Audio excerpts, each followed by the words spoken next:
नमस्कार दोस्तों। आज हम देखने वाले हैं what is mean by force and it's a characteristics of force. Hindi में फोर्स को हम बल कहते हैं, तो उसकी डेफिनेशन क्या है पहले देखेंगे। फोर्स क्या है?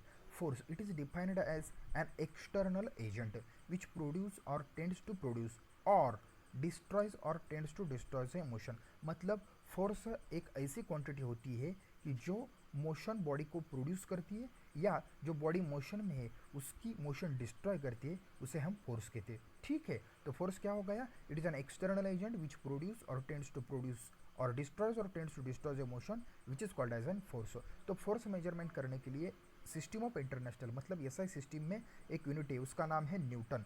तो न्यूटन जो है, तो 1 किलोग्राम वेट जो होते हैं तो वो 9.81 न्यूटन के समान होता है। ये याद में रखना, 1 किलोग्राम जो वेट होता है वो 9.81 न्यूटन के समान होता है। तो उसके बाद हम देखेंगे फिगर एक ब्लॉक रखा ए और उसको 10 न्यूटन इतना फोर्स लगा दिया, तो उस ब्लॉक ने पोजीशन उसकी चेंज कर दिया और वो 2 मीटर डिस्टेंस एरियाज पे आ गया। तो एक क्या हो गया, उस ब्लॉक पे 10 न्यूटन का हमें फोर्स लगा दिया, इसलिए उसने क्या कर दी, उसकी मोशन प्रोड्यूस हो गई, इसलिए हम उसे क्या कहते हैं 10 किलो न्यूटन। एक क्या हो गया, फोर्स हो गया। वैसे ही रोड पे देखो एक गाड़ी जा रही है और उधर से एक राइट एंगल गाड़ी आ गई, दोनों की क्रैश हो गई, तो उस जो मोशन में गाड़ी थी उस गाड़ी की मोशन क्या होती है, डिस्ट्रॉय होती है, तो उससे भी हम क्या कहते हैं, फोर्स कहते हैं। उसके बाद एक फोर्स है, मतलब उस फोर्स को डिफाइन करने के लिए जो कैरेक्टरिस्टिक आती है वो अलग अलग 4 कैरेक्टरिस्टिक आती है। तो देखो characteristics of force, force is completely defined by following 4 characteristics.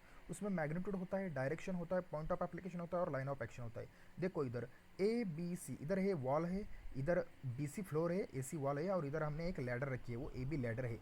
इधर ई पॉइंट पे 10 न्यूटन का हमने फोर्स अप्लाई किया बी से 2 मीटर डिस्टेंस पे, तो उसकी कैरेक्टरिस्टिक फोर्स कितनी कितनी हो गई। देखो इधर इस फिगर में 10 न्यूटन हमारा मैग्नीट्यूड हो गया, डायरेक्शन हो गई हमारी डाउनवर्ड हो गई, तो पॉइंट ऑफ एप्लीकेशन क्या हो गया, at point E 2 metre distance from B, और लाइन ऑफ एक्शन क्या हो गई, डाउनवर्ड हो गई। तो ए इस 4 कैरेक्टरिस्टिक से हम फोर्स को कंप्लीट डिफाइन करते हैं। ऐसा ही उसमें लिखा है, force is completely defined by following 4 characteristic.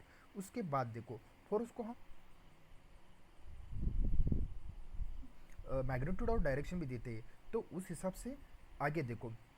तो स्केलर क्वांटिटी क्या होता है, it is a quantity which is defined by its magnitude only, उसे हम स्केलर क्वांटिटी कहते हैं। उसमें क्या क्या आती है, लेंथ, मास, एरिया, टाइम एटसेट्रा एटसेट्रा आती है। उसके बाद हम वेक्टर क्वांटिटी देखो, हमें फोर्स डिफाइन करने के लिए मैग्नीट्यूड भी चाहिए और डायरेक्शन भी चाहिए, इसलिए हमारी फोर्स क्या हो गई, वेक्टर क्वांटिटी हो गई। तो वेक्टर क्वांटिटी की डेफिनेशन क्या है, it is completely defined by magnitude and direction which is called as an vector quantity. Example क्या है, force, displacement, acceleration, velocity etcetera etcetera.